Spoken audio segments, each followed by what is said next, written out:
everyone, my name is Rhiannon from Blue Dog Board Games, and today we are going to be taking a very special look at an upcoming dungeon crawling game called Dungeons of the Oak Dell.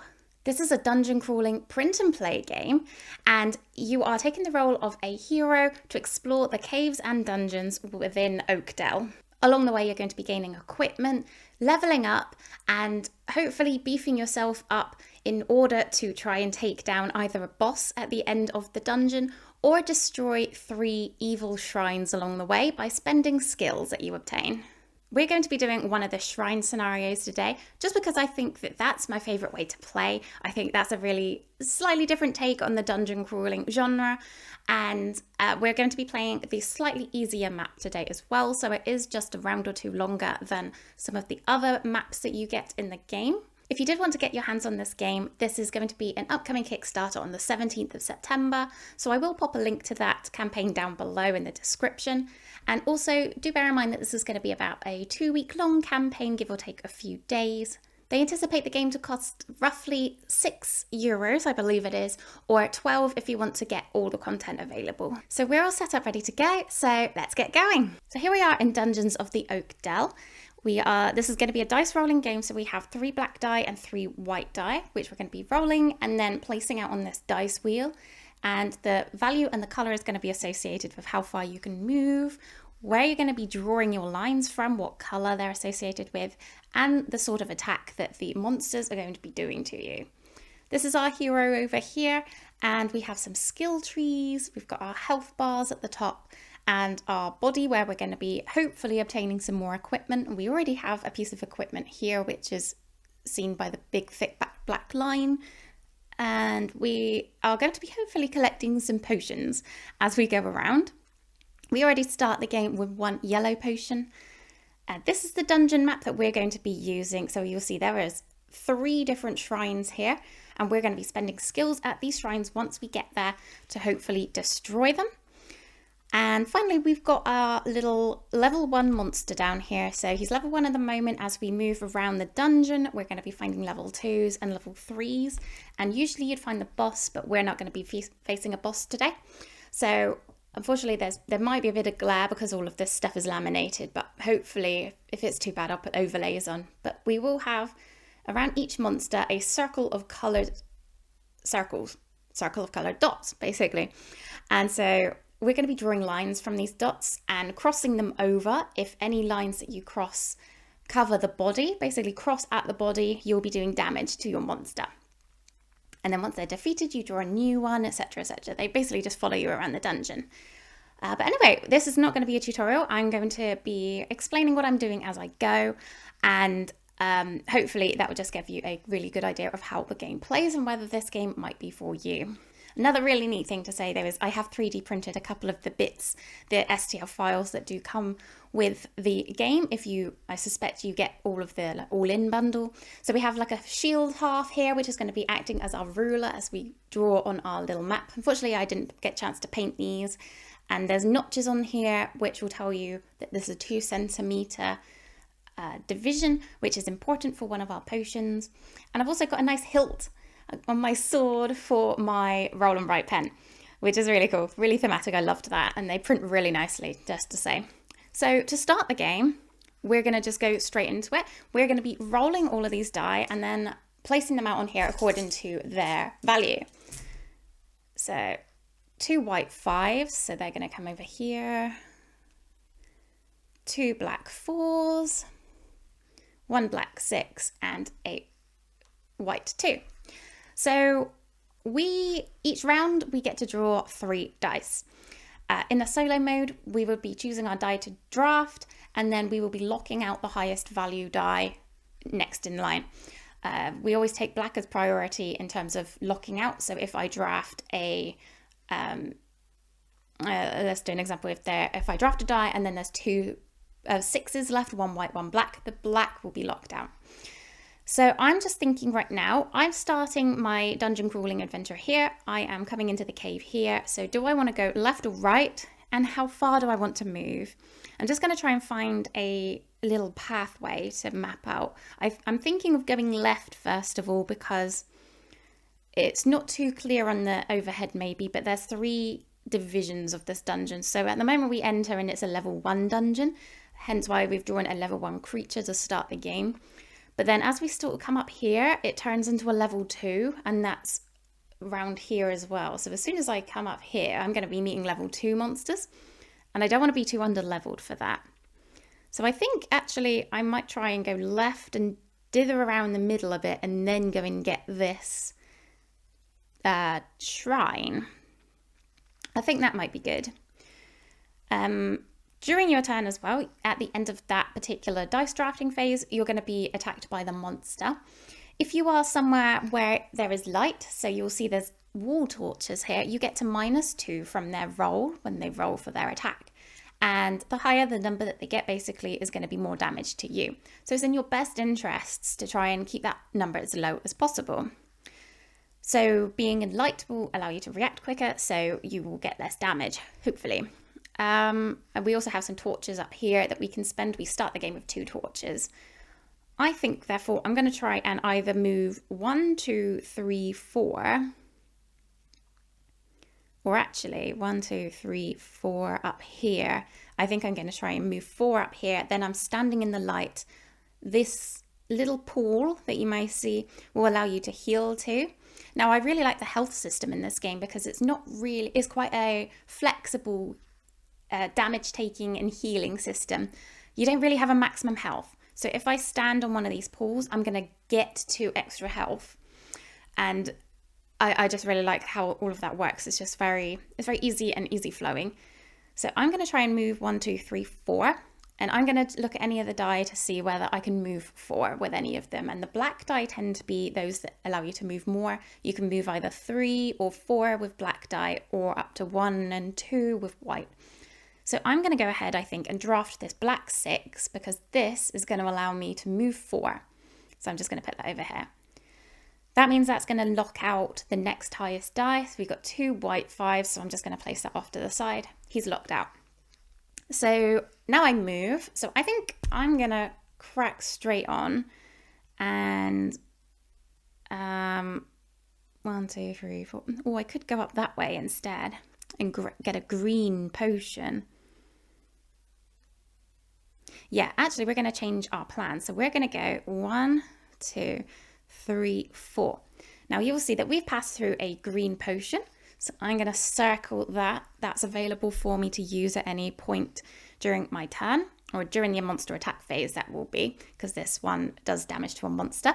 And you'll see as well that I've landed on a trap, a spike trap, basically. The rules for these are quite simple. If you manage to spend your movement and land on it, you do not take damage.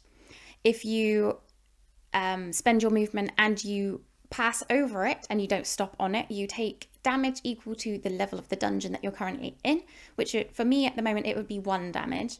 I've landed on it, so I don't need to worry about that, which is really, really nice. And also to say that when you are moving, you have to move the maximum capability. So I drafted a movement 4. I have to move 4, even if I'm going back and forward on myself, I have to do it. You can't move less for any reason. So anyway, that is my movement. That's all I'm going to be doing.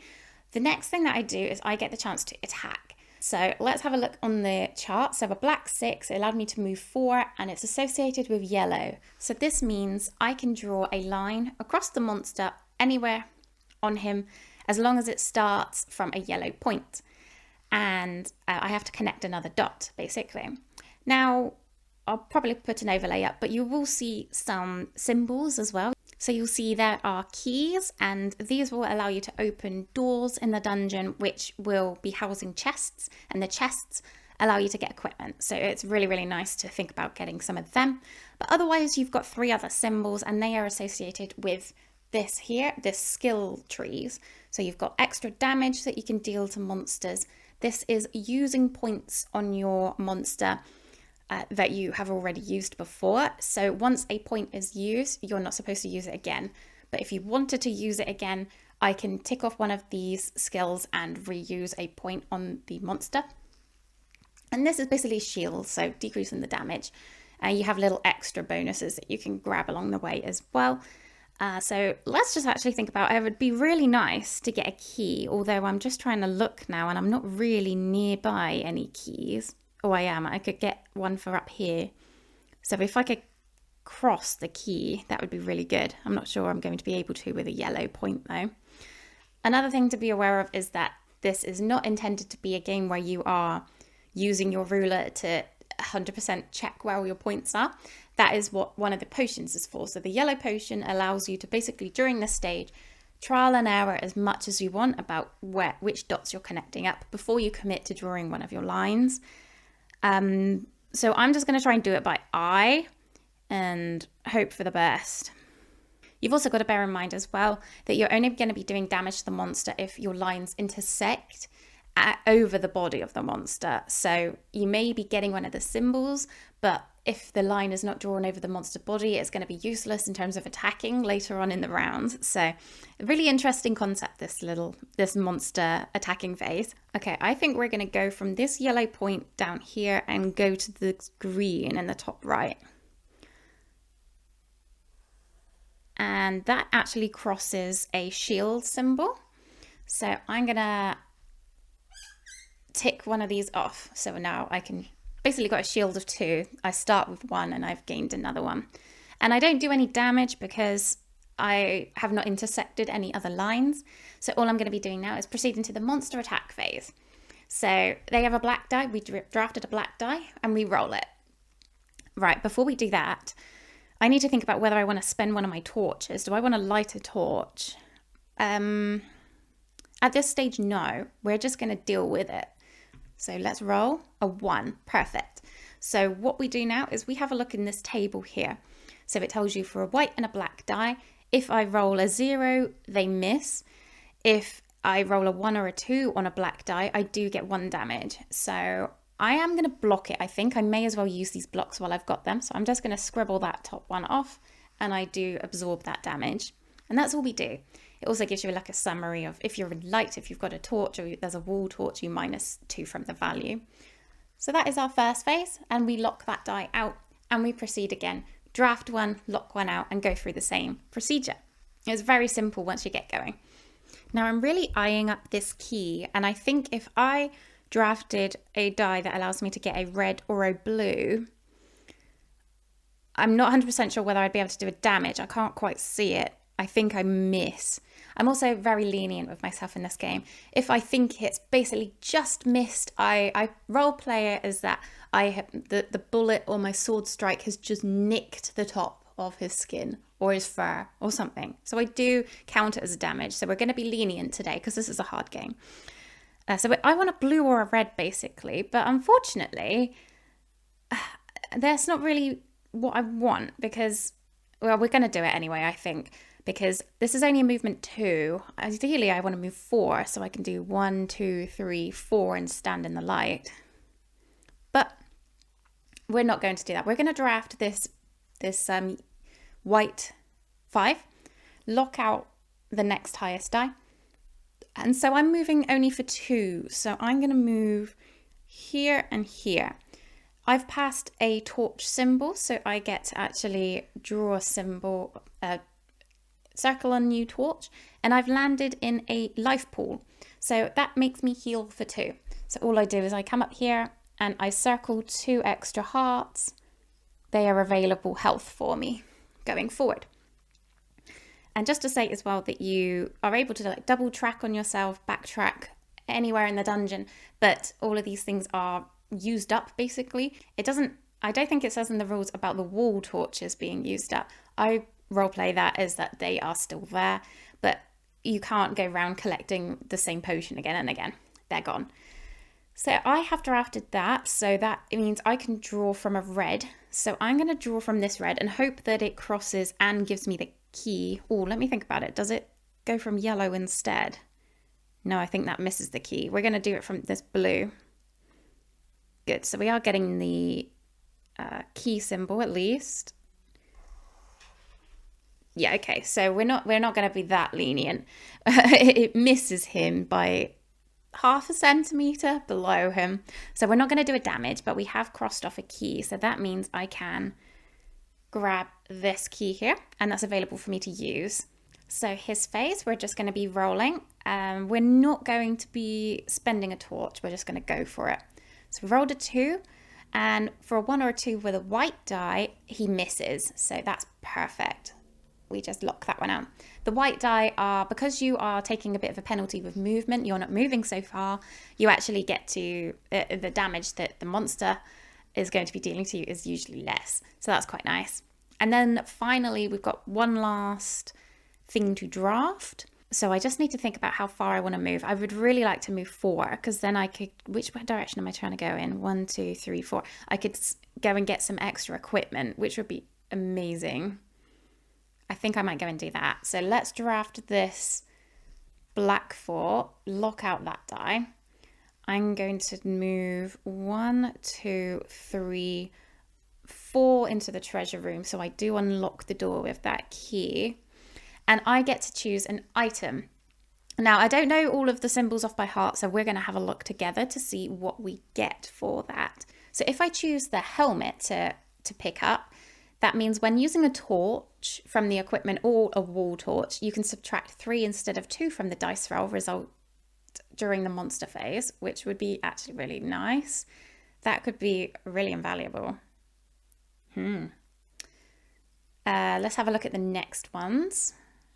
If we pick up the shoes, we can move exactly 1 or 2 additional spaces during the dungeon phase. Oh, that could be really nice as well. Oh, nice. If we get the cloak, we earn 1 hit point after killing a level 1 or 2 monster, or 2 hit points from killing a level 3 monster. Oh, I like that. I really like that. Is it like some sort of weapon, like a dagger type thing? That will allow us to earn a triangular potion after killing a monster. So the triangular potions are the ones in the top row. So that could be pretty nice to do. We've got a sword, and that will be using a die indicating a blue point to perform an attack. You may use any point. Okay, so when using a die indicating a blue point to perform an attack, you may use any point. I don't like that as much. So I reckon, what's my favorite? I like the shoes. The shoes could be really good, because that means I could potentially move on to traps and that a lot easier. Or shall I get the healing one? I do like that as well. You know what? We're going to go for the shoes at the moment. So we can add additional movement, which is really good. Okay, so that was a black 4. So we are now drawing from a green. And I really would like to get some damage dealt to this monster now. So I think I'm going to go straight across from green to blue over here. And that does 1 point of damage. I have intersected just at this point over his mouth. So I colour one of those in. He's got 6 health.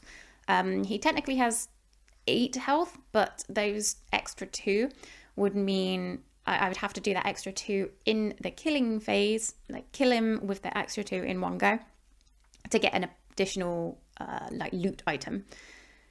And then he's just going to attack. I am not going to block or anything. We're okay for now. So he's rolling a 2. A 2 does 1 damage. I think I may as well just use my shield. So again, he's done nothing to me. That is the end of a round. We've drafted 3 die. So we just tick off one of our timers, and we now go into the next round of the game. So all we're going to do is re-roll and start again. So one's one over there, one over there. So how much do I want to move for now? Where do I want to go? I'm in the dungeon room, one of the chest rooms. So I either want to move 1, 2, I think, to get a lit wall torch, or 1, 2, 3, 4, because then I can land on a spike trap, which will mean I don't get the damage. That might be a good option. And I'm assuming these shoes allow me to move if I want to. It does say move exactly 1 or 2 additional spaces during the dungeon phase. maybe that's not, maybe you have to use that then. If I'm wearing my boots, I can't just selectively take them off and on again, can I guess? So if I want to move 1, 2, 3, 4, that means I want to draft a die of 3. So I could grab this one, and this will allow me to draw from yellow, which isn't overly helpful. Is there any others? This one, draw from blue. Blue would be better. So we're going to go for a black 1, I think. Actually, no. If I draw the white one, that will allow me to move 3. 1, 2, 3. I don't want to move 3. That's fine. We're going to do the black. So we are going to be moving 3 spaces by default, 4 spaces because of our shoes. So we're going to go 1, 2, 3, land on the trap. We're fine. We're going to be drawing from a blue. I think we want to go straight up the center so we can at least get some damage going. So if we draw from here to here, we've intersected 2 lines there over the body. So we deal 2 damage. Yeah, I think so. We're going to be thinking about using one of our potions in a minute to kill him because he's hanging around a bit. If I get a red one next time, we might actually be able to get 3 damage to him. I do want to ideally get some of the symbols, but I think we've missed our chance with them. Okay. And then he's just going to attack. I'm not going to shield it or use a torch or anything at this stage. I think we're okay. So we're just going to roll. And he's rolled a 4. Unfortunately, that is 1 damage. So we start filling in the track below our health bar. Basically, at any point, if it exceeds or meets or exceeds our current health, we will die. I think in a solo game, that is, you are dead. But in a multiplayer game, you can choose to not die. There's a variant. You can choose to heal on your turn. I think you heal 2 health instead of moving. Something like that.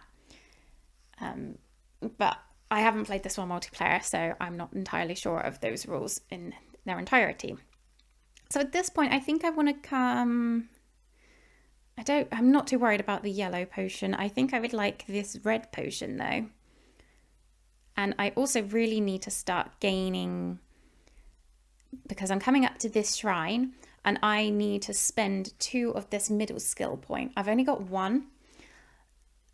So it would be really nice to try and keep or get another one. I'm not really sure that I'm going to be able to get that unless I use that skill anyway. So that would be a bit of a waste. That would do an extra 2 damage though. Anyway, we are going to try and go through that red potion. So I want to move 1, 2, 3 ideally. And I desperately want to draw from red. So that's perfect. So if I draft this, I never locked a die out. So this was going to be locked out. I'm drafting this. This is going to allow me to move for 1, 2, 3. So I could go 1, 2, 3, land on the trap. So 1, 2, 3. I have got a red potion.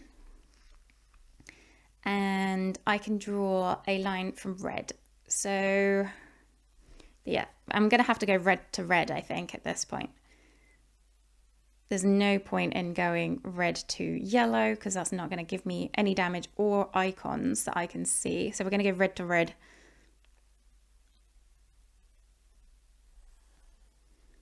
That was a really poorly drawn line, but you get the idea. And that has crossed 1, 2, 2. Okay. Are we going to be able to do any more damage? No, not really. All right, at this point then,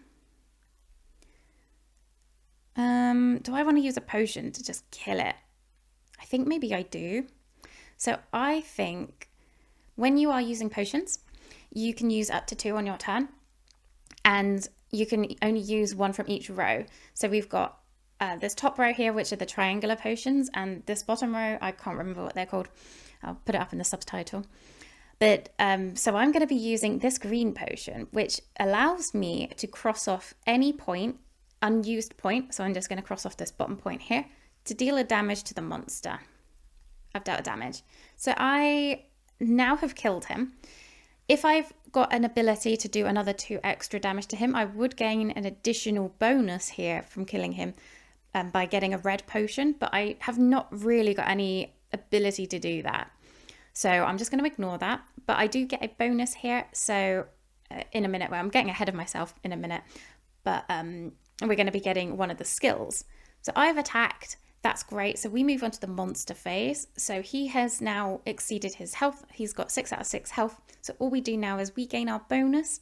I'm going to take one of these middle skills. It's like a double strike type thing, the drawing 2 lines from a single point, because I'm going to need to use that in a minute. So I'm going to take that. And we just discard this guy. And technically, you're supposed to put them at the bottom of the pile. I won't bother until it, just in case we're probably not going to see them again. There's enough monsters here usually to take you through a whole game. And so we're actually in level 2 dungeon now. So all we're going to be doing is drawing a level 2 monster. Oh no, we've got a zombie chained to the wall. He's nasty, I don't like him. And they don't attack. We just discard and draw another one. So that's really nice. And then, so that locks that one out as well. So this guy has a special ability. Most of the level 2 and level 3 monsters do have special abilities, and the bosses have a lot of special abilities. But basically, this guy has got 4 chains, chaining himself to the wall. If we are severing one of the chains by drawing a line through them, he's going to be increasing the amount of damage that he's going to be doing. Basically, he's going to be trying to bite us by default, and then as soon as he's got his leg or arm free, he's going to be punching us or kicking us at the same time. So that's wonderful. Did I not lock out another die again? So this one would have been locked out. So I'm left with a white 2 or a black 2. So I'm just trying to think. It would be nice to move 1, 2, 3, 4. So if I draft this will be 3 movement by default, extra with my boots. That would be perfect. So let's lock that out. So we are going to move 1, 2, 3, 4. Now you'll notice that I've landed on one of the shrines on my second movement. So I'm going to choose to destroy that one now. So I need to tick off 2 of the middle skill point in order to destroy it. So let's crack on and do that, definitely. So we have managed to destroy this one. We've got 2 left. I'm also on another health pool, so I can heal for 2. Sorry for my atrocious handwriting. It's a bit awkward. And yeah, I like that. That's good. So what are we drawing from? We're drawing from yellow. Let's think about, so our next shrine that we're probably going to be coming across is, I mean, I guess we could sort of take our time a little bit and come through the middle getting some extra bits, but there's quite a lot of traps. But basically we need all skills, so we are really quite desperate to get some more skills here. And keys, because if I could actually come down this way, God, there's a lot of traps. There's so many traps. I could get another piece of equipment here, which would be fabulous. I'd like that a lot. So we're drawing from yellow. Is there anywhere that we could cross which would give us something? I think so. If we drew from that yellow to that yellow, but it's a little bit hit and miss whether we're going to be doing any damage with that line later on. Okay, I think we might just grab the key then. So I'm not even sure that that's going to hit it. I don't think that's going to hit it. I'm trying to use my eyes to be like, I don't think that's going to hit it. I think that even might sever. Oh, they knew what they were doing when they created these monsters. They put all the symbols in the really awkward, horrible places.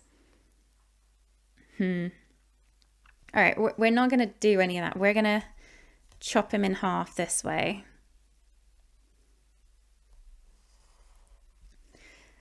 Ooh, maybe.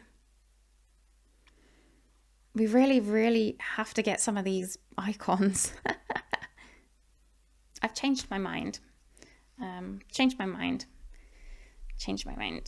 we're actually going to be doing it across here, hoping that it does cross this. It does. Okay. It's only across his arm, but we do get this skill point up here. All right. End of round 2 already. We really do need to get a move on. Yes, I know I'm completely and utterly getting ahead of myself, so I'm rolling for his attack. I'm in a lit area. So he's rolled a 3, so normally he'd be doing 2 damage. But because we're in the lit area, we decrease the die roll to actually 1, which means he's doing 1 damage. And I think I'm going to have to take that. All right. Okay, we're now back to where we were. Let's re-roll again. Getting too excited, you see. So it would be really nice to try and get this orange potion. It would be so nice. So if I could move 1, 2, that would be fabulous. And then I wouldn't take that damage from that horrible trap. I would actually like to know whether equipment is optional. I don't see why it wouldn't be. Especially as they're meant to be like a nice bonus. It just doesn't quite clarify in the rules whether or not you have to do it. Just trying to look at the wording of some of the other equipment descriptions. Because then it says like you can re-roll a die during the monster phase, but the new result must be accepted. So I think it has to be optional, because I'm just thinking here, there's 3 traps basically. If I say that it's not optional and I have to do it, I would basically be taking probably like 9 damage. So, and it would basically be unavoidable for me, which would mean that I sort of end the game. So we're gonna, I will need to ask the designer, and it's certainly to bear in mind, this needs to be clarified whether or not you have to use the bonus from the equipment that you have got, or whether it's optional. We're now going to play it as optional, otherwise this is going to be a very quick playthrough. So it will also just make it easier for me to keep track of during the game. If I move 2, that will be really nice. And then next time I can move more. So we're going to draft this. Do I want a yellow? I don't even want to draw from a yellow, I don't think. Oh, yeah, we do. No, we don't. Yeah, we sort of do. No, that's going to be above his shoulder as well. I don't even want to draft a yellow right now. Because I'm in a level 3 dungeon at this point, so it's going to be dealing 3 damage, which is huge. Okay, we're going to be doing something a little bit silly then. I think I want to draw from a red line. No, we're going to go for a blue line instead, actually. So we're going to be drafting this here, and that locks out this die up here. So that means I'm going to be moving for either a 1 or a 3 if I want to use my boots. I'm going to move for 1. So I'm just going to sit here in the middle, and hopefully next time we'll be able to draft and move 1. We're just going to take it really slowly along here, otherwise we're going to be gaining so much damage. But I think it'll be worth it to try and get that potion. We're probably going to be taking too long. So we're drawing a blue line now. I think I want to try and get that key. So we're going to be drawing from this line to this line. We do get that key. Perfect. We're not doing much damage to him though. Key. There we go. Ooh. And then where are we? We're not in a lit area, but I think we're just going to be rolling and seeing how it happens. We should be okay. 2. Yeah, he misses. Perfect. All right. If we now draw this 1, that locks out black 4, we can move on to this trap to not get any damage. We can draw from a red. I really do need some skill points. I'm so desperate for skill points, but it would be so good to kill it. Sorry, what color am I? Red. We're going to try and do a damage then. So red to yellow over here. We do 1 on his crotch. Ouch. So 1 damage. That's not great. And then he attacks. We are not anywhere lit, but it's a white die. I think we'll be okay. A 3. So he does 1 damage to us. And then finally, if I could move 2, that would be perfect. Yeah. So let's draft that U lockout. And so we're going to be moving up here to get this orange potion. And I'm going to backtrack on myself, I think. Or shall I?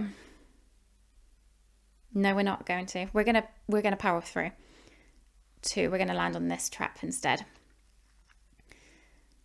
And then white 4 is a yellow line. There's only 1 yellow point left now. So let's try and actually do some damage. If I draw that, are we missing him there? I think I might just clip him there, and I might clip him on his leg there. And I should be able to get a double use skill from there, which won't be a bad choice actually. So let's do that. It will be better than doing it straight down the middle. Yeah, let's do that. Oh, my visualization is not quite as accurate as I always think it is. So we also missed the skill. Yeah, we've missed the skill. We've missed the skill. That's fine. But I absolutely 100% going to take that as a crossover.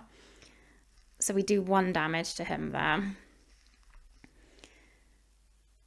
And I think this misses, unfortunately, because he's got really skinny legs. And we've also crossed the chain. That wasn't very clever then. Maybe I should have done it down the middle. Is it cheating if I now do it down the middle? Yeah, it is. All right, I'm going to make a little tally then. So he's doing 1 extra damage to me. Oh, this isn't very clever. I need to get rid of this guy. He's horrible. Horrible, horrible guy. Before he attacks, do I actually want to do damage to him? How many? I've got a... Oh, I could kill him, you know. I could get rid of him.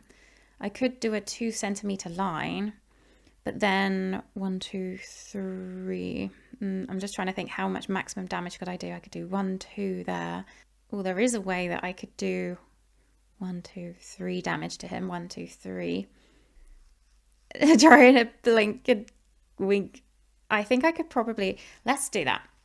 I'm going to use this orange potion to do a 2 centimeter line. Now I've got a little notch down here to tell me how big my centimeters are, but unfortunately my pen has gone over it, so it's not that clear. That's fine.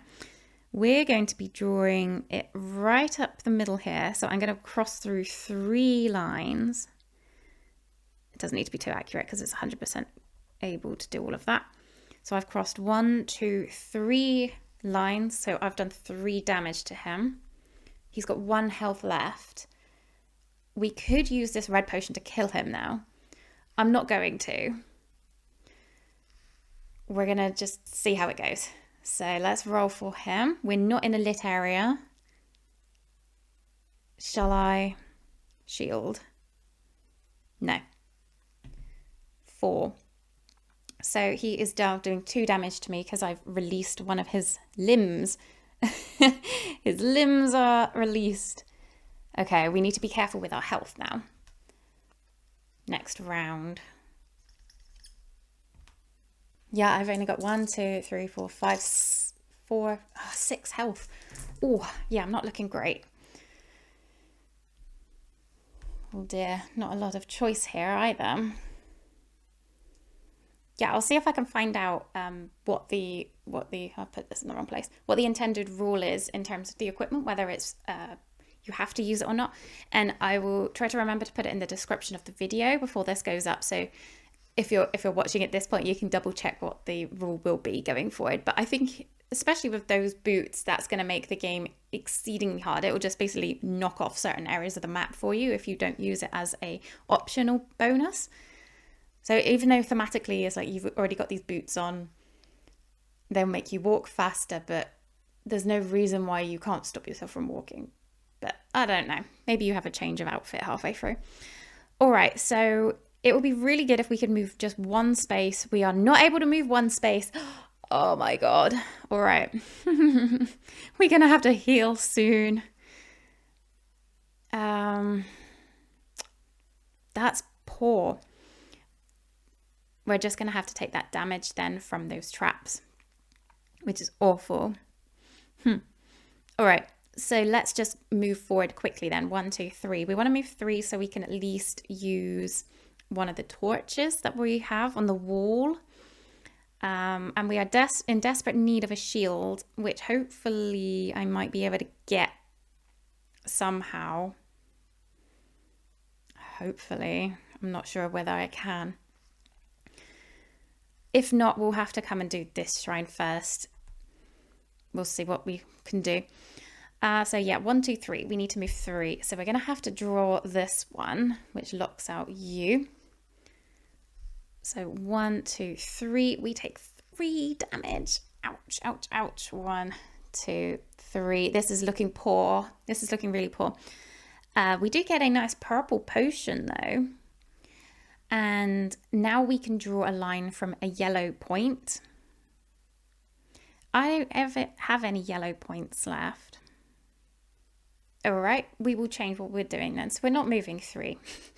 Cheating. I'm just going to move the 2 and draft probably from a red. There's no red either. We need blue. There's no blue.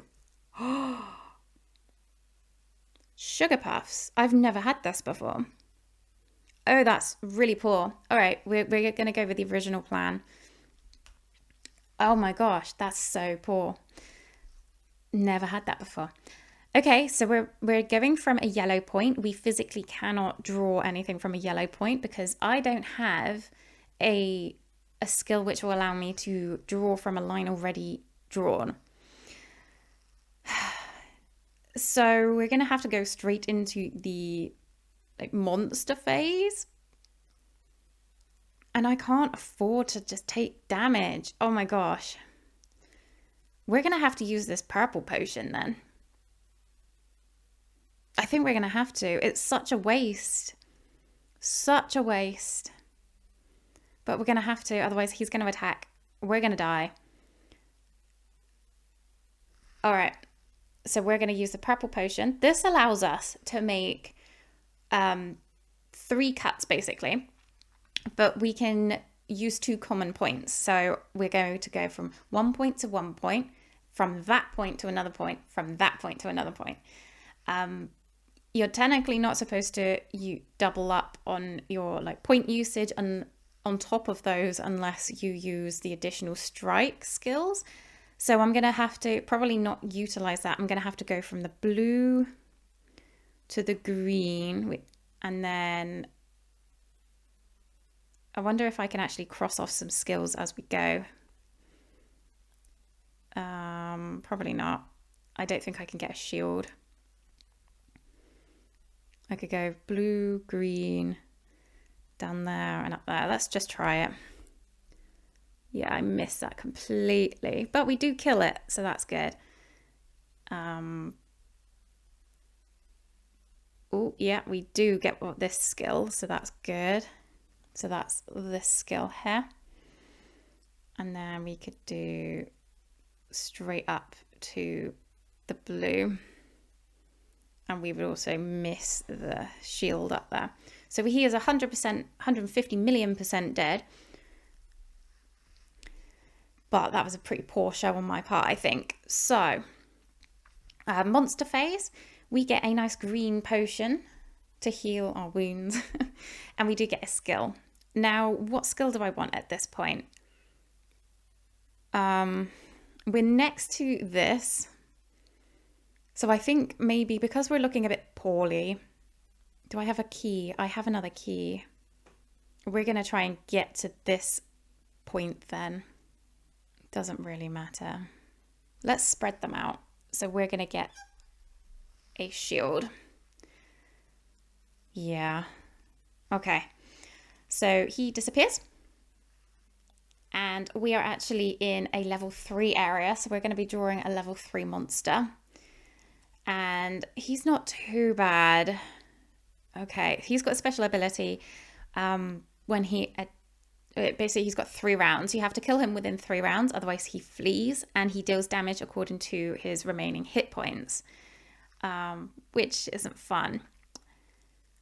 All right, so he doesn't attack, so we just lock that out. So I want to move. It would actually be worth 1, 2, 3, 4. Can I move 4? Yes, I could. Which symbols am I trying to grab right now? It would be really good to get either the shield or the extra damage.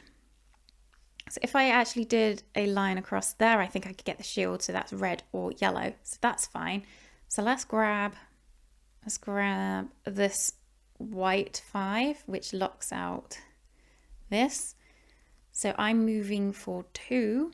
I can move up to 4 because of my boots. So 1, 2, 3, 4. Yeah, I've got a green potion. Where's a healing station? There's a healing station here. Yeah, I think that's a good option. And then I can draw from a red point. I think we're going to go and try and get this shield. And I'm going to cry if I don't get it. Yeah, we do. It's fine. Good. So we've got a shield, which means we can do this dungeon, this altar up here if we wanted to. But we're going to just bide our time for a second. We're not going to rush it, because otherwise I'm going to die. All right, so what's his actions? He's going to be dealing either 1 or 2 damage. I think at this point we are going to use a torch, because I really can't afford to lose much more health. Good, so it's a 1, so that would be basically -1, so that is 0 damage, so he does nothing to us there. And so I've got a movement of 3 up there now, so I could move 1, 2.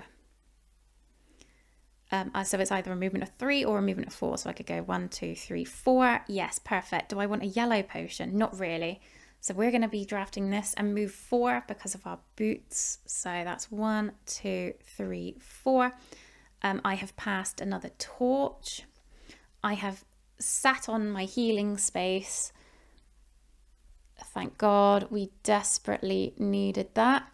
And I am now in the lit area as well. And in fact, we could grab this piece of equipment, go and grab this orange potion and fiddle around in any which order, and then hopefully come up to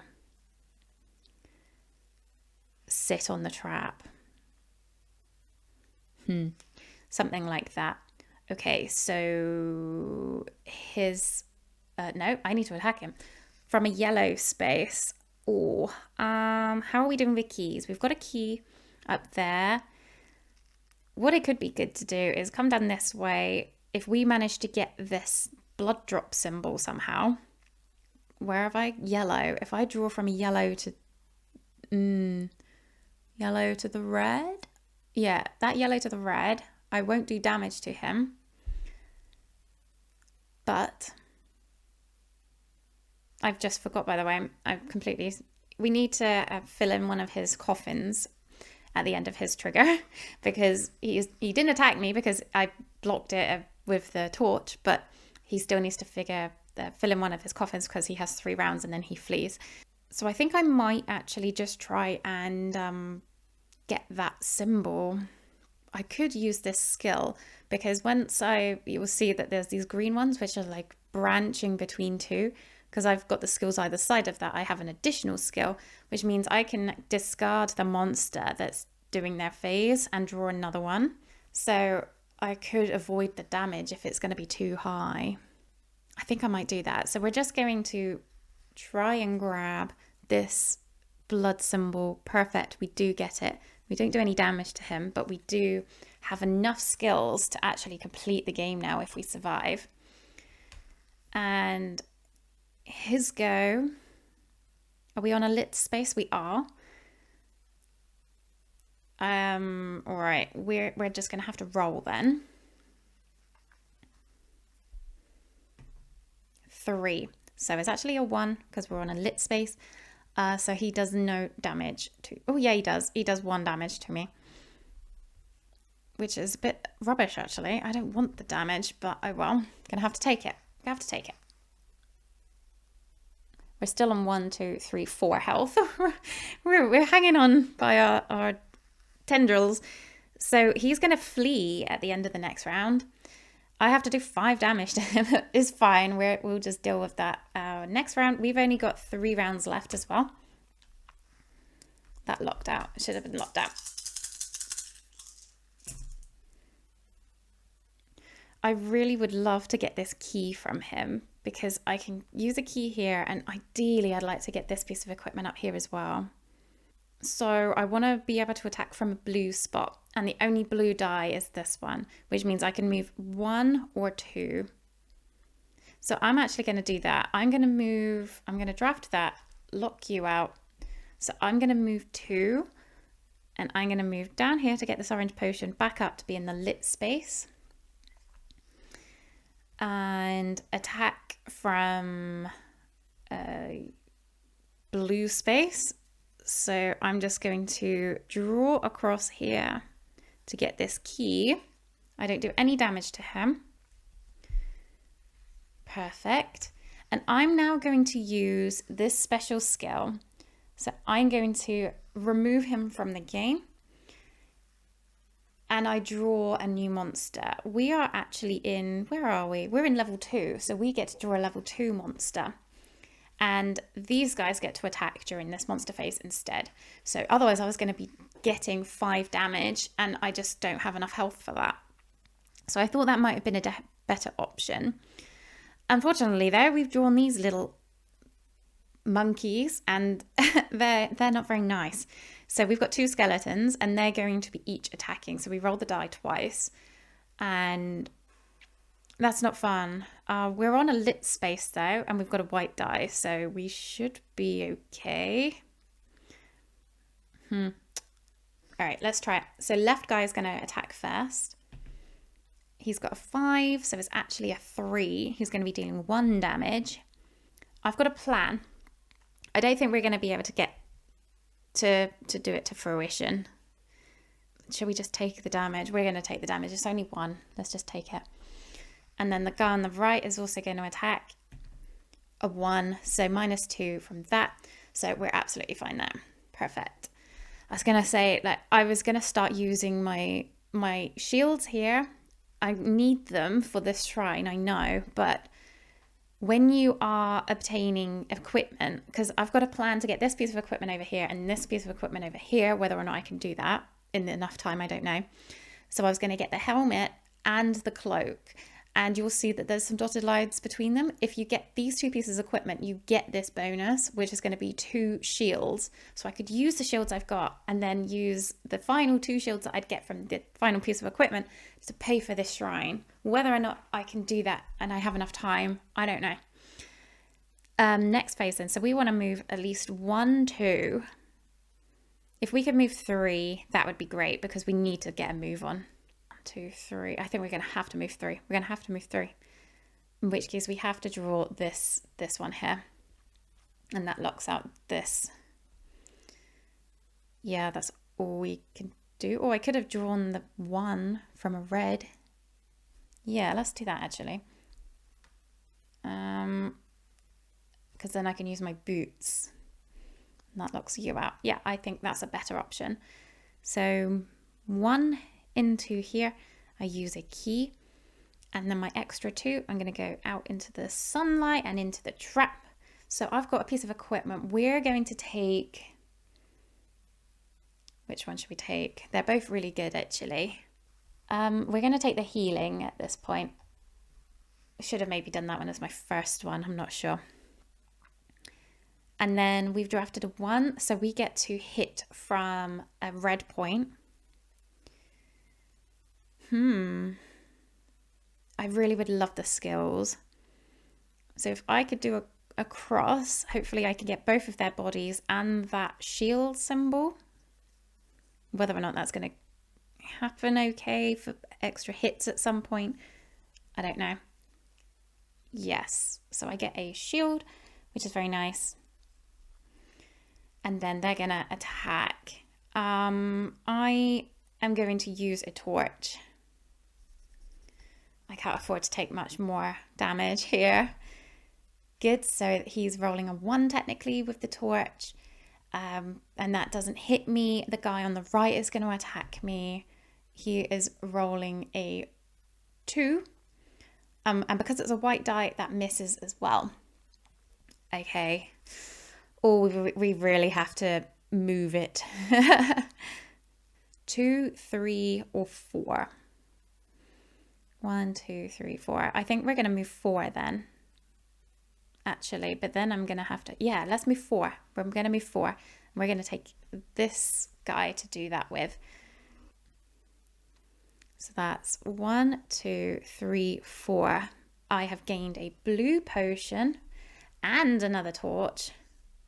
Are the number of torches that you pick up maximum? I've managed to gain all the torches. I've never actually done that. Good. Okay, so we're hitting from red. I've only got 2 options. So I could do red to red, but I don't really like that. That would sort of, it looks like it crosses his sword, which technically isn't over his body, but I would say it disarms him. I could do from a yellow. We're going to do it to a blue then. I think we're going to do... Yeah, let's do that, I think. And then that hits him just on the shield. So we're going to take that as a hit to the guy on the left. And I do get another key. Ooh, this isn't very clean over here. Not that I need another key. Do I want to do anything else? I don't think so at this stage. He's attacking. We are in a lit area, so let's just hope for the best. So he's rolling a 2 and he misses, and the guy on the right is rolling a 2 and so he misses as well. Perfect. Next round. Oh my gosh, we've only got a couple of rounds left. We really have to move it. If we can at least get this next shrine, at least that will be somewhat interesting. This is a really, really hard game. It's quite tough. There's a lot of decision space as well, which I really like. All right, golly, golly, gosh. Oh my God, I'm getting a bit stressed. It'll be so good to kill these things because I want the additional, bonuses. All right, so we need to move as much as we can. We've only got 3 health, so we absolutely can't step on these traps. So the only real options for me are to move 1 here. Can I do that? Yes. And then I can move a 2 next time. We're going to have to do that, whether or not we want to. So let's draft that. That locks you out. I can move 1 to stand on a trap, which means I can draw a line from a blue point. There's only 1 blue point left. So let's make it count. I don't know whether at this point to use my yellow potion. The yellow potion allows you to use the ruler to see exactly where you're hitting. I think we're just going to eyeball it, especially as there's only 1 point to choose from here. So that won't be any good. I think this might be our best option, or the red. That's going to have to be what we're going to do. So we're going to do it to this red point here. Good, we do hit it. So I cross 2 points right over the edge of his shield, so I do 2 damage to him. I don't know whether to actually use the green potion right now. Also, it's not entirely clear in the rules. I've been playing it, so if I kill the left guy no longer attacks. That makes sense, you know, you've got 2 of them, you're rolling twice for 1 for each attack. So I think at this point, I'm going to play it like that. I'm going to use a green potion to cross off a point somewhere. Which one do I think is going to be useless? None of them. This one will be useful. This one will be very useful. I think this one then, to do a damage to the guy on the left. I do take it that I get this immediately. So I'm going to do that now. I could have used that actually. That's fine though. Okay, we're going to leave it like that. Yeah, so he's going to attack. We've only got one alive now. So are we anywhere lit? We're not. Do we use a torch? What are the chances? We're not going to use a torch. We've got a little bit of leeway with our shields. 4. So he is going to be doing a damage. I am going to be using one of my shields. Okay. Next round. So we have to move. We're heading towards this shrine. So we have to use a 2. So this is this one here or this one here. And that's it. Do I want to attack from a green or a red space? Neither. I want to attack from a yellow. We're going to have to do the green then, which I think should hit him. And then I could use the orange potion to kill him. All right, we're going to do the green then. So that's drafting you. That locks this one out. So I can move for 2, 1, 2 onto the trap space. Good. And then, yeah, I'm going to draw from a green spot. So I'm going to go green to green. And it does just about hit him. It sort of hits him on his kneecap. So we also get this skill as well. And I do 1 damage to him. And then I think I might use this orange potion to kill him. Yeah, let's do that. We need to get him out the way. We need the extras, the extra bonuses and whatnot. Then I can heal.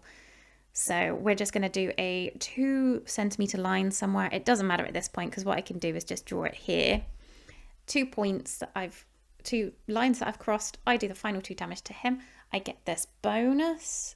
Very nice. Oh, I forgot I've got a torch here as well. So that's great. I actually heal as well. Oh, we'll do that. We go into the monster phase. He doesn't attack because he's dead. We get the final bonuses that we do that. I don't know technically whether I get the skills at this point. I've just sort of been doing it as I kill them. So we discard him. I get to heal. He's a level 2 monster, so I heal 1. Which is very nice. And we are now standing in a level 3 spot. So we draw a level 3 monster. Oh, I hate these little monkeys, little spiders. Ouch, ouch, ouch. And they don't attack, so that's really good. So at this point, we just need to leg it. We absolutely have to bomb it. So we can go, what's our maximum movement? We can move 4. We could lock that one out, by the way. We need to move 4. Do I want to move from or attack from a blue or a red space? I would really love to grab this shield symbol by crossing that off. If I did a red, I could get that and also potentially do damage to one of the spiders. Yeah, we're going to draft the red, I think, which locks you out. And I can move 3. I think I'm going to move 4. So we're going to move 1, 2, 3 onto the shrine and backwards 1, 4. And we have to spend 2 of this extra damage skills to destroy that shrine, which we have done. 2 out of 3. Good. Perfect. And we're on our way to the last one. We're still quite far away though. It's going to be real hit and miss whether or not we do it. All we have to do is spend the skills though, so we might manage to do it. I've got a red spot that I can attack from then. I think I would really like to get these shields, but I'm also a bit wary that... No, we're going to do it actually. What we're going to do is do right down the middle to hopefully attack a lot of these spiders at once. There we go. And then leave them like that. They're attacking. We are 500 million% going to be using a torch here because they are going to be attacking for a lot. So let's roll. 1. Oh my gosh. Perfect. So that's a -1 basically. So they don't actually do any damage to me at all, which is what we want. And all right. Oh my gosh. Last round. We're not going to make it. We're going to just have to leg it all the way through. We won't be able to do that. Still, I feel like this was a really fun little journey. In fact, I've done a lot more exploring than I usually do, but I've obviously done it too far in the opposite direction and I've done too much exploring. So if we move 1, 2, let's just move as much as we possibly can. So I can either move up to 4 or I can move up to 5. 1, 2, 3, 4, 5. If we move 5 by drafting, let's think about what color we want to get though. I've just forgotten his special ability as well. Hold on. Yes, so his special ability, we would add 1 to the roll of every single spider still alive. So we, at the moment, all 5 of them are still alive. So we would have to +5. So my result was -1 +5. So we were on a result of 4, which meant they would be doing 2 damage. So what I'm just going to do is cross off their special ability here. So we ignore their special ability for that round. And so we're back to where we should be. But yeah, these guys are deadly. They are really horrible. And so you have to take them out quickly. Otherwise, they're just going to do too much damage to you. And I just don't think that we've got enough time to get over there, as well as try and work to block us off. But we'll see. Let's just move as far as we possibly can. If we actually draft this yellow, we're going to move for 5 and we're going to move 1, 2, 3, 4, 5. Yeah. And we're going to use a key to unlock our other piece of equipment, which is going to be our helmet, which means we have now got an extra 2 shields to use, which might allow us to survive. We'll see. Because what we can do now is draw from a yellow space, and I think I might want to do it across here. Yeah, because I know it's not killing anything, but I get another shield. So we can just block all this damage. Maybe we do have a chance. We'll see. They are attacking us though. We're going to be putting it all out. So we're going to be using a torch. And now we've got our special ability. So we actually -3 from our die roll here. So they have rolled 3 plus 5. So they've got 8. So they're going to be doing 4 damage to us. 1, 2, 3, 4. That would kill us. So we are going to be using a skill up here to -3. So I take 1 damage. That's fine. That's absolutely fine. All right, next round. So at the moment, if I go in that trap, I'm going to be getting 3 damage and dying. It's not also entirely clear in the rules whether or not you can block damage from traps using your shields. I don't quite know. So I'm not sure whether I will do that. So at this point, I think it might be better to actually just move on to it. We don't have enough time for this. I'm just going to check the rules again to see if there is a clarification about the trap damage. It does. I'm completely wrong. It says this skill reduces the amount of received damage from any source and at any time by the indicated value. So we can use our shields to do the trap damage. So we're going to leg it. What value is going to make us run faster? 4. So we're going to draft this one, I think. So that can allow us to move for 5. 1, 2, 3, 4, 5. Oh my gosh. Let's move 4. So I'm going to draft this to move 4. And this locks you out. No, I'm going to do that the other way then. So I'm going to draft this white 5 and use my boots, which locks this out, to move for 4. So I go 1, 2, 3, 4. I take 3 trap damage from this first trap. I'm going to block it.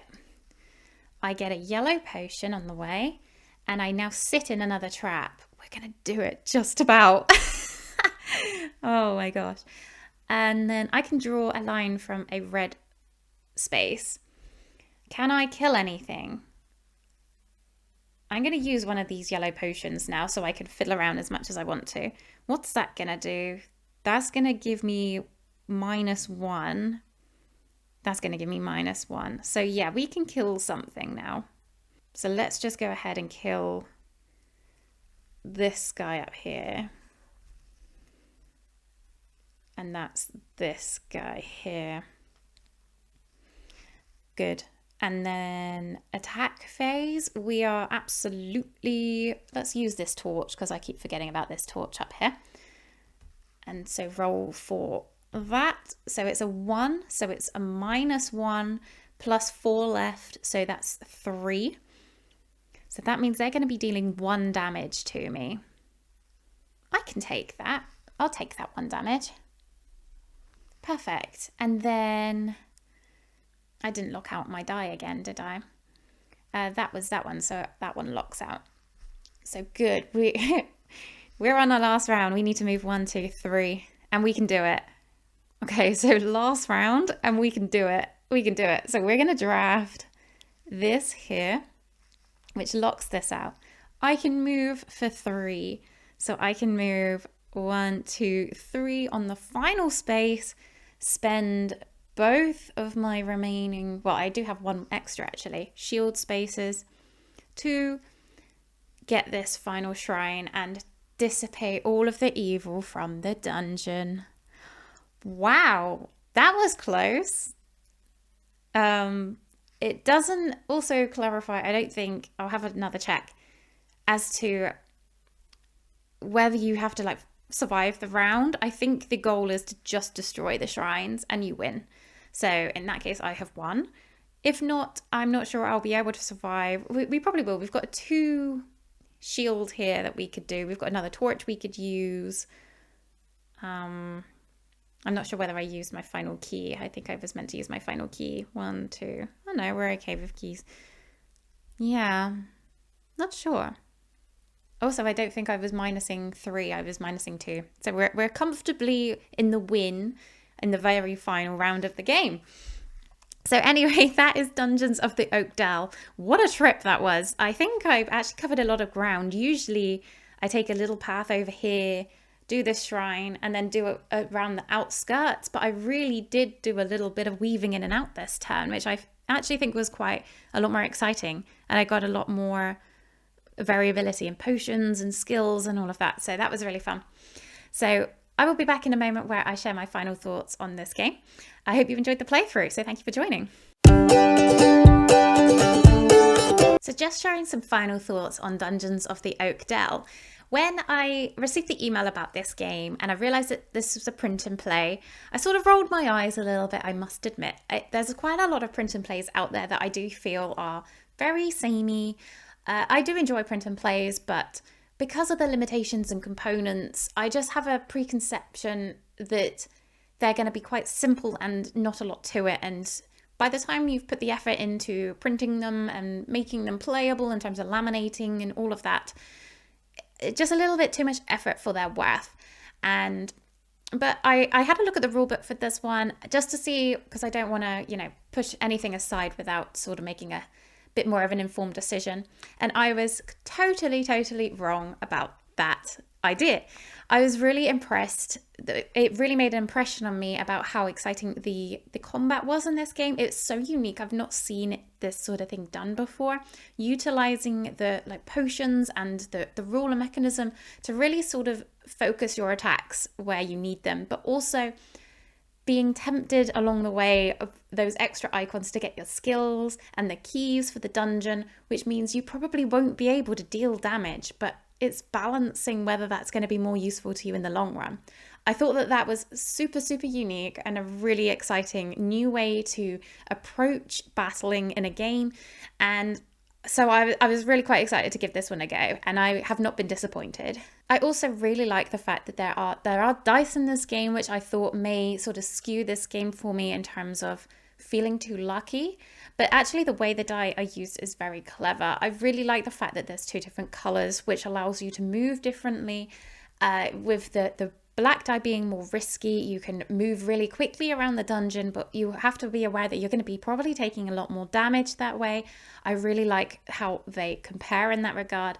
I also like how, on top of that as well, it's going to be depending on how you hit the monster. So you saw in that game that I actually locked myself out of a particular area to hit because I had already hit from all of those points, and it was impossible for me to do anything else at that point. And so there's quite a lot of depth of strategy, which you might not automatically consider when you look at it on the table. I mean, it is much more of a complicated looking game than some print and plays you may see. But once again, I've got a preconceived idea. Print and plays are going to be simple and not a lot of depth. And this definitely does not fit into that category. There is a lot going on here and multi-layers of strategy that you need to consider at all times. So not only are you considering what color die you're drafting, you need to consider the value of the die that you're drafting, because that will determine how fast you're moving. The color, I think I've already said, the color also that it's associated with where you're hitting from. Also where you're going to be ending up. If you're going to be ending up in a trap, whether you can block that, whether you're ending up on a torch space, because they are so valuable, is so interesting. Also as well, like the level at which you are in the dungeon. If you are in a level 1 spot, the monsters are going to be so much easier to tackle. You don't have to worry about their special abilities. So it's quite astounding how much strategy and layerage there is to this game. And it really sort of opened my eyes to the world of print and plays even further.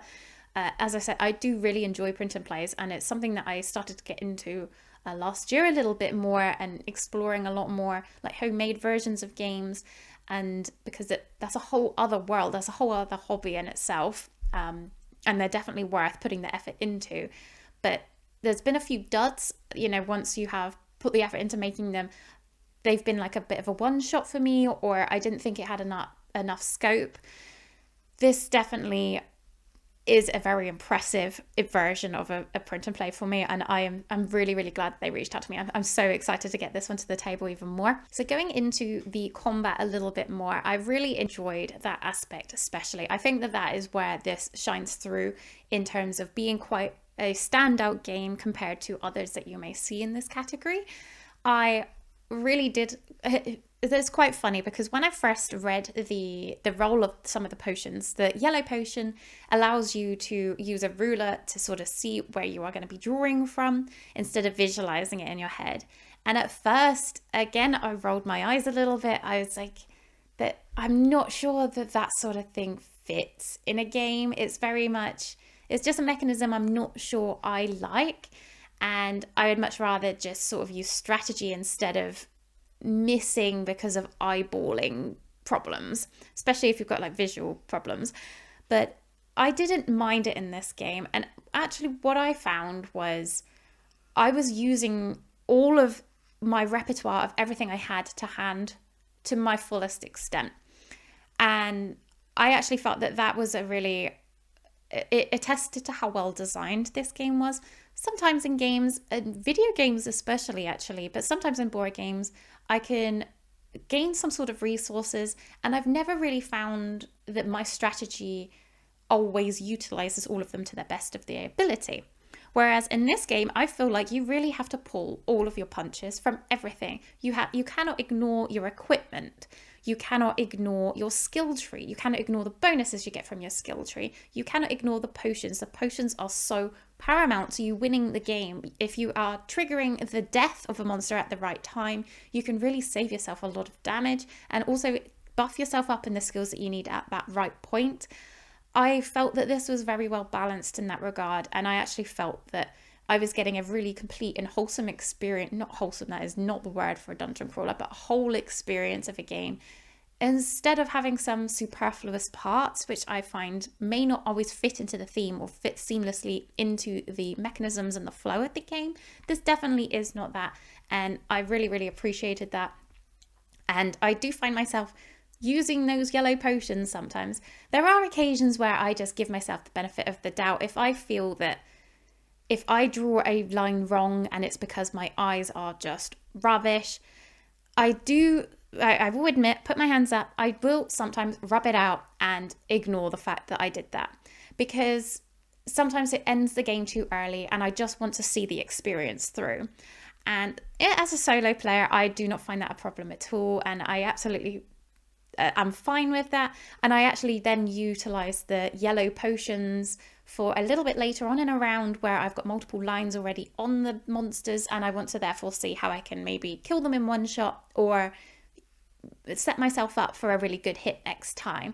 So I don't find that negates the usefulness of the yellow potion at all. I actually find that this is just a really well pulled together game, and although sometimes I do tweak it a little bit, I never really find that home ruling to that degree is going to be make or break of a game. I home rule pretty much most of my games if there's just something that doesn't sit quite well with the play style or how I want to see the game through for me. As long as I'm getting the most enjoyment possible, I don't think it really matters. In this game, you're actually getting 4 different heroes. I've tended to stick with the same one just as I'm learning the game because there's quite a lot to learn here. There's definitely a lot going on in terms of iconography and skills. And I will say that I don't feel that the iconography is necessarily the clearest that it could be. It's pretty good, and the rules do sort of set out almost all of what you want clarified. Some of the wording needs just a little bit of tweaking, but it is pretty clear, so you do know what's going on a lot of the time. But I really like how unique the characters are. They're not too different that you feel like you need to relearn them every time, but I definitely feel like the game feels different when you are playing a different character. You can't fall back on that trusty piece of equipment that you usually utilize, and you do start with a different selection of skills as well. So not drastically different, but I definitely feel like it does enhance replayability, which is really fun. And I love the fact that you can get 2 pieces of like armor or equipment, and you get bonuses for getting those that are closer together. I really, really like that. And actually, especially when you're playing with the scenario that I did today, which is the rituals where you're trying to destroy the shrines, I really like that because you get the 2 extra skills, and just by getting that extra piece of equipment, we managed to squeeze a win today, which we otherwise wouldn't have. It increases the flexibility of your gameplay again, and I really thought that was quite an exciting climax. So yeah, all in all, that is I love the combat in this. I think it's really unique, and a lot of people will really enjoy it. I think it's very approachable as well. I think people with visual problems will necessarily have a worse time here. And I would probably say that I could have done with printing the monsters bigger. I could have probably printed the character sheets on the smaller size and printed the monsters bigger. The reason I didn't is because of ink. Ink is expensive, and there are quite a few monsters that you'd need to double side print to do that. So that's why I chose to do it on the smaller scale. But you don't necessarily need to do that, especially if you know that this is going to be a game that you get out to the table quite a lot. It's definitely worth investing in printing them bigger so people can see what you're all doing, and the coloured dots are going to be a bit larger. It may also be easier to sort of guide your lines a little bit more as well. I also really enjoyed how the maps all work. I've really enjoyed the scenarios. So it comes with 4 maps. At the moment, the version that I have is 4 maps. 2 of them are the ritual type scenarios where you are going to be destroying the shrines, the evil shrines, dissipating the evil that way by spending skill points. And 2 of them are boss-based scenarios. So you select one boss to battle at the end of the game. And I actually preferred the shrine ones just because I didn't want the massive overhead of all of the extra rules for the boss when I'm on camera, because they are quite involved. And I will say that I would have appreciated some examples of how a turn of them would work and what they would do in terms of reacting, because there's like a vampire one that you will face at the end of the game, and he gains extra hit points by attacking with a body part or something like that. I can't quite remember. I haven't played him for a few days now, but there was just quite a lot there, and I needed a bit of extra clarity. And so I definitely didn't want to tackle that one on camera. But I was quite impressed with the variety that gives you as well. The 2 different scenarios of each type, so the 2 different boss, 2 different shrine scenarios, they differ in length. So the ones we played today were very slightly longer. I think it's like 1 round or 2 longer. So it does give you just that extra like element of ease. It's a little bit easier to get a win. And the same with the boss. The boss is exactly the same scenario that you're going to be facing. It's just a little bit longer or shorter. And so that's what leads me into my first slight negative of the game, is that I do feel that it can overstay its welcome just a little bit. It's definitely got better now. I've played it a few times and I know a lot more about what I'm doing, and I'm a bit more comfortable with how the potions work and a bit more comfortable with how the skills work and what they do. But I will say my first game of this took me almost 2 hours, and I'd had enough by that point. I was like, I don't want to play anymore. I do want to pack this up. And I don't think I won either. And that was just me spending a lot of time trying to learn the rules and trying to learn a lot of the skills at the same time. It definitely doesn't take that long once you are playing it solo and you're much more familiar with the game. I do feel that maybe they could have shrunk it just marginally. Just chop it just slightly. Just to be a little bit snappier in that regard. But it's not too much of a problem. I haven't played this above solo player count. I don't know how it would play at higher player counts, whether it would be too much to handle in terms of the length of the game. Because at the end of the day, I'm not sure that this is the sort of game that I would want to play for 4 hours at a time, or 2 or 3 hours. This is a game that I would want to play like an hour, hour and a half, and that's a nice good session. It's definitely the amount of gameplay here and the amount of strategy does definitely lend itself to that time scale, and I don't think that would be overstaying. But I'm not sure whether the multiplayer plays will sort of start erring into the 2+ hour point, in which case I might not enjoy it quite so much. But yeah, we'll have to see when at higher player counts how that plays, because like I said, I've not tried it like that. So looping back a little bit to some more positives about the game and just going into the dungeons a little bit more, I do like how much variety there is to see in each dungeon that you're seeing. So I do like the fact that they're split into the levels, so you see level 1 monsters at level 1 and all the way up to level 3, and that does sort of alter your course sometimes. So if you see that you are approaching a level 3 area, you may divert because you don't want that level 3 monster to come out. I really enjoy that decision space. I think that's a really interesting element. And like I said, I love the fact that there's little treasure rooms that you need to get keys to enter, and the life pools and extra torches that you find along the way, as well as all the potions that you get.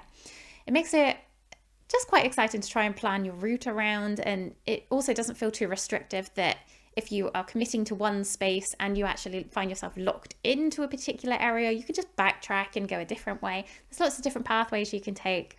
So I really like that. They're very visually pleasing as well. I really like the look of this game. Everything is rather clear. As I said, the iconography could do with just some slight tweaking, just a little bit, but other than that, I do think everything is really well made. The graphic design has been really well done. And while we're praising them, I do just want to say that the printing aspect of this was some of the easiest that I have had. Another reason why sometimes I divert from print and plays just a little bit is because when I make it, I'm a bit of a component snob. So when I make a game and it doesn't look nice or feel nice to play with, I probably won't play it. So I've got a homemade game of Palm Island that I have not touched since I printed it, because it wasn't printed properly double-sided, so it's offset. And so when I've cut it, some of the cards are smaller than the others because I couldn't get the visuals to line up either side. And so I've just not played it. And it's a shame because I love that game. Whereas this game, printed it double-sided, and I was like, it's not going to line up. It's going to be a real pain. I'm going to have to print it on 2 different sides and then laminate them together. This was spot on, to the millimeter, I would say, and I have never come across that before. So really, really well done. to the designers. They've done a fabulous job at creating this game and the print and play. And the STL files on top of that as well are a really nice touch. They've printed really well. I really enjoy them. I think they're a really little nifty accessory to go along with your game. And the ruler acts really well as well, because a lot of people don't even have rulers nowadays. I had to go hunting for one before I printed them off. And I believe that there is going to be artwork and I'm not sure if there's going to be a whole STL for a printable box. I'm not sure because I don't venture into that category, but there's definitely files for you to adventure into the 3D printing territory if that is for you. And I'll just finish off with some of the monsters then and the variety that you see. I do really enjoy the fact that the level 1 monsters are a lot more simple and a lot more easier to kill. That just sort of eases you into the game and allows you to just push up a little bit in your skill set before you go any further into the dungeon. And then as soon as you go into the level 2, level 3 and your bosses, they do have a lot more complexity to them in terms of what special skills they're going to be doing. And they're quite exciting. They are all very unique in how they work. The artwork is very simple, but it is very reminiscent of typical dungeon crawler, old school ones. And so I really like that. And yeah, I think they could do with a couple more like clarity scenarios or examples in the rulebook, just to sort of clear up some of their special rules, especially the bosses, because they're quite complicated. But I do really enjoy all of the mechanics of how they work. So I will wrap that one up there. So thank you very much for joining. And I just wanted to finish off with a massive thank you again to Two Acorn Games, who are publishing Dungeons of the Oak Dell, for allowing me to try this one out and give my thoughts on this game. I've had so much fun with it. And I think you will too. If you do like dungeon crawlers and you're not opposed to a little bit of printing and playing, which is very easy to do, very seamless experience, this is a really, really strategic one. A lot of fun, a lot of depth to it, and a lot of replayability. I understand that they are exploring the idea of having like a campaign in the game as well, which will be really exciting. I think I would really love that aspect if they added a campaign in, especially playing solo. I think that this one would lend itself to playing solo and lower player counts especially. And like I said, this one is going live on September the 17th, so do check this one out if you are interested, and I will link that one down below just in case you want to see it. So thank you so much for joining me today, and I will see you on the next video. Bye bye.